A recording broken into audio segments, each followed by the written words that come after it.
Welcome back to Face the State on this Sunday morning. When Governor Lamont was a candidate, he said the state had some pretty archaic systems, and that was one of his goals, to make the state a little bit more streamlined. With us today is his choice to run the Department of Administrative Services, Josh Geballe. Commissioner Geballe, good to see you here on the program. Thanks for having me. For our viewers' sake, what exactly is the Department of Administrative Services? What does it do? It's not one that's well known. So we essentially operate the business functions of state government. So our information technology, our human resources, our procurement function, we look after most of the real estate and facilities of the state, and a bunch of other functions that often exist behind the scenes but play critically important roles in supporting the other agencies and accomplishing their missions. So what is your goal? Because I know that the governor had said that he could save millions by combining some services, maybe moving some offices together, things like that.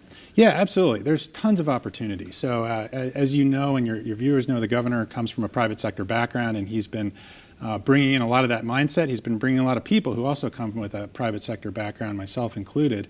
And I think there's a lot of opportunity to look at what's been going on in other states, to look at some of the best practices in the private sector that we can apply in Connecticut to streamline processes and to save money and to provide services more efficiently and more effectively as well. He had mentioned that some departments each have their own IT people and that they do their own purchasing, and rather it would make more sense to do it in bulk. Is that some of the things we're talking about? Exactly right. So he's used the word fiefdom, and we are a very decentralized state government today where there are a lot of separate fiefdoms in the agencies, but the commissioners that the governor's brought in are incredibly collaborative. We work together, we talk every day, and we're working together on certain functions where we do see tremendous opportunity to bring functions together, to be able to, yes, reduce costs, but also to improve the services we provide by getting more specialization, getting more critical mass in certain areas where we may have lost it over the years as the population of the state workforce has drifted downwards. One of the big things that people might notice is that a lot of offices are moving. We see some offices being renovated, some buildings, new signs on them and things like that.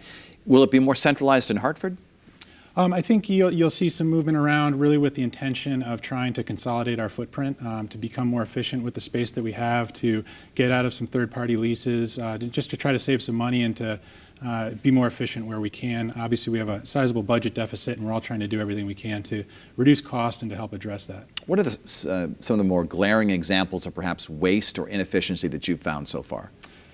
Well, there's a lot of bureaucracy in the state government that I think kind of grew out of a reaction to scandals of the past. I think we saw the pendulum in some cases swing pretty violently in one direction, and in an effort to try to reduce risk of that occurring again. But I think in some cases we've swung it too far. And so we're looking at areas where we can streamline processes. We have a number of bills in the legislature moving forward which look to take steps out that don't add value, that don't really reduce the risk to state taxpayers, but do essentially wrap us in red tape and make it very hard for us to take the type of actions and to explore the type of partnerships that we may want to leverage to be able to drive the state forward within the constraints that we have in terms of the debt diet you were talking about on the prior segment and other factors that we're working with right now.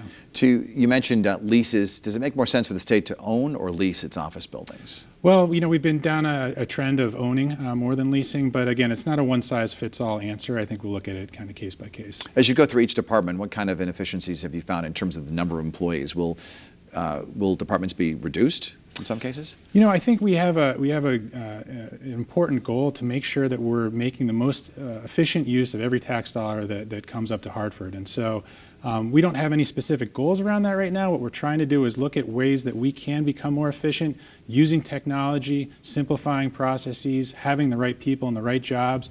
And that will result in change, but that's the world we live in. That's what happens in the private sector. People need to keep their skills current. We need to continue to evolve, take advantage of new technologies, and that's what the governor is very focused on. The Department of Administrative Services is not the DMV that most people have to deal with, and now they know all about it.